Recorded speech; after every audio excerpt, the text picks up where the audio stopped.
Okay, Luke chapter 15, beginning at verse 1, says, "Now the tax collectors and sinners were all gathering around to hear Jesus.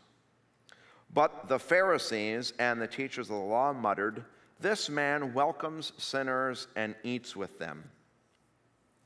Then Jesus told them this parable. 'Suppose one of you has 100 sheep and loses one of them. Doesn't he leave the 99 in the open country and go after the lost sheep until he finds it? And when he finds it, he joyfully puts it on his shoulders and goes home. Then he calls his friends and neighbors together and says, "Rejoice with me, I have found my lost sheep." I tell you that in the same way there'll be more rejoicing in heaven over one sinner who repents than over 99 righteous persons who do not need to repent. Or suppose a woman has 10 silver coins and loses one. Doesn't she light a lamp, sweep the house, and search carefully until she finds it?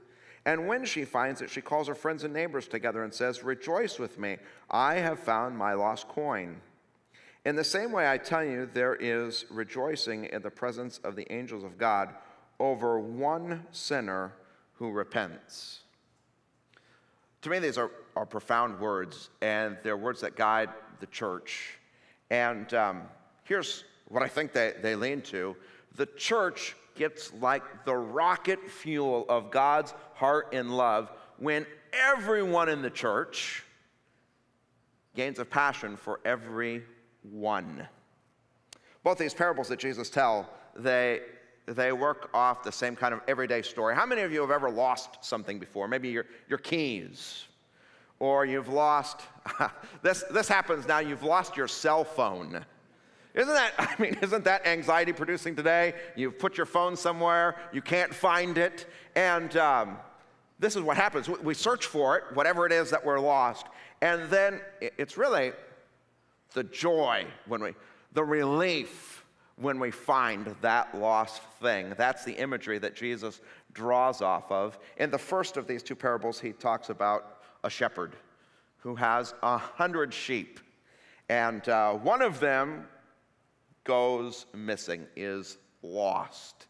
And there's a question, and when Jesus told parables, he was so brilliant about it. There's a question here which is just very surprising. He says, "Doesn't he leave the 99 in the open country and go after the lost sheep until he finds it?" Now listen, I'm not a shepherd. I know very little about sheep. Practically the only thing I know about sheep is what I've learned from the Bible, but this is what I gather. Sheep are dumb. They are prone to wander. They get lost easily, and they're defenseless. So now let me ask you, you have 100 sheep, one gets lost, you still have the 99. Do you leave those 99 in the open country, sheep who are prone to wander away and get lost and be torn up? Do you leave them to go after the one? Doesn't the shepherd do that? To which I think, no. Who does that? What we would do is we'd cut our losses. Well, I've still got these 99. I can't possibly risk losing them. And really what this parable is about the heart of God. And I want you to think about his heart. What Jesus is saying is there's a kind of uncalculating, reckless abandon after which God goes after just one. I want you to think about this. An uncalculating, reckless abandon. He'd leave all 99 exposed out there in open country, sheep who are prone to wander. He would risk it all just for one. And the joy that he has, I want you to just hear this part.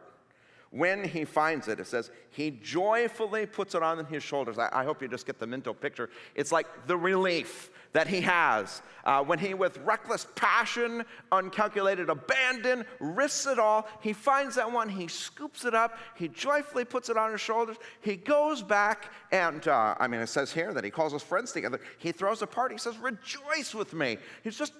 There's a wow, I found that one. That also tells us something about the heart of God.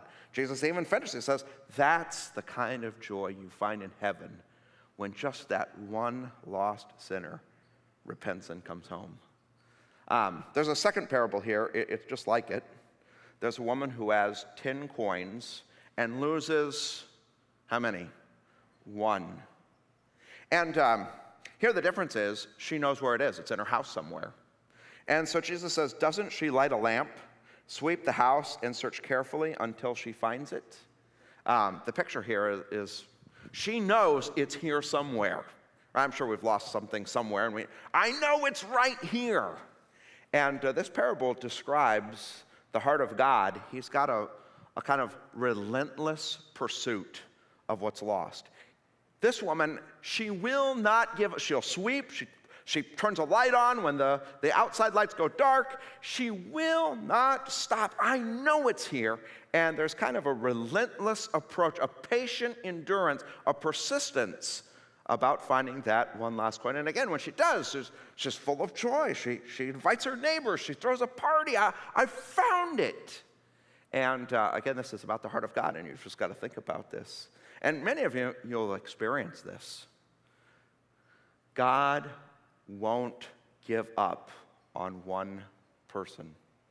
And many of you, you know this, like you felt God calling, you went in the other direction, but he pursued you like a hound dog. He would not give up. He's got this kind of relentless pursuit. He will not stop until the one person who's lost is found. And you learn something about the heart of God in these parables. He's got a passion, a rocket fuel passion for just one. And if we as his people want to gain the heart of God, then here, I'll put it this way. The church gains a kind of rocket fuel quality to it. When everyone gains a heart for just the one. Now, how does that work? That people start gaining a heart for the one. And I would say this. We're talking about being transformed and mobilized. You won't be mobilized to care for the one until you're first transformed. And you can only be transformed when you understand the incredible good news of the gospel of Jesus Christ and what Jesus is communicating here. So there's one way to read this passage. The Pharisees, the teachers of the law, they're standing around, they're muttering like, why does Jesus spend his time with these sinners? That's what they're asking. And maybe as you read this parable, you say, well, okay, all right, I see that. God has a heart for lost people, and although, I've never been lost, I guess I just have to put up with the fact that, that's the kind of thing that the God I serve, he cares about. If you're hearing it like the Pharisees heard it, you're not understanding this parable at all. Why do I say that? What is the basic message of Christianity? I talk about this every week. Sin, salvation, service. If you're a Christian, what's the very first thing you have to admit?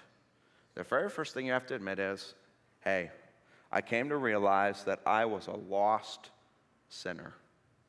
I had sinned, I had gotten far from God, I had wandered away, and death was sort of knocking at the door because there's nothing I could do to make my way back to God. I was defenseless and helpless like a sheep who's wandered away and gone astray. I was lost. And salvation. What's salvation? Just think about the cross, and now I want to use these words. With reckless abandon, uncalculating, reckless abandon, God came to seek and save us. A kind of relentless pursuit where he would not give up. God sent his one and only Son into this world to pay a price for us, an uncalculating price, a risk that's just so unbelievable that we would be brought back to him. And here's the thing I just want to say. You've never understood this parable until you realize, if you're a Christian, that you weren't one of the 99. You were that one lost sheep. I mean, if you're a Christian, do you understand that? That at some point God had this big rescue mission that he mounted, and he came searching for you at great cost and finally found you and threw you up on his shoulders and brought you back to heaven and said, hey, everybody, party with me. This person's home. If you're a Christian, that's exactly what's happened to you. And once you know that, once you know the kind of, endless distance God went to rescue you, I won't have to convince you to have a heart and passion for the one anymore, because you'll have it. And here, one other thing I'd like to say, this parable, Jesus not only speaks of it here, I think throughout his ministry you'll find that he spoke about this parable a couple of different times in a couple different settings. I won't have you turn there, but in Matthew chapter 18, Jesus uses this parable again. It's not called there the parable of the lost sheep. It's a parable of the sheep who wandered away. And the idea there is not that the person was lost, but they're a part of the church, and they sort of wander away. And let me ask you a question. Would you raise your hand if you know someone who has gotten upset about something or has fallen into sin and as a result has wandered away from faith or the church? If you know someone. Okay. And now, how many know someone who's lost, who's never come to faith? Okay, just everyone's putting up their hand, right? And I want to point something out to you. The church won't thrive if just a handful of people who get up on stage and preach, care about those who are lost. The church gains rocket fuel clarity when everyone starts to gain a heart about everyone. So, undoubtedly, you put your hand up, you know their names, you know those people. And here's the thing, if God's called you and he's at one point thrown you up on his shoulders and with joy brought you back to heaven and thrown a party over you, then he's inviting you to become part of his mission. He's wanting you to have a kind of reckless abandon, a relentless pursuit after you think of their names, when everyone has a passion for everyone, the church just takes off. And it's really about getting at the heart of God. Will we be a people who at our core are after the heart of God? Let's make a transition. We're going to celebrate today the Lord's Supper. And as I start to talk about this, I'd like to just talk about a verse. It's in John chapter 10. It's in John chapter 10 that Jesus says, hey, everybody, I am the good shepherd. He says in John chapter 10, I know my sheep, and my sheep know me. They hear my voice. But I want you to hear in verse 3, he says, I know my sheep, and I call each one by name. I don't know whether this will surprise you or not. To me, it's one of the most surprising things I could ever imagine. When Jesus was there on the cross, he wasn't thinking of the masses. He knows my name. He knows your name. He was concerned about me. He was concerned about you.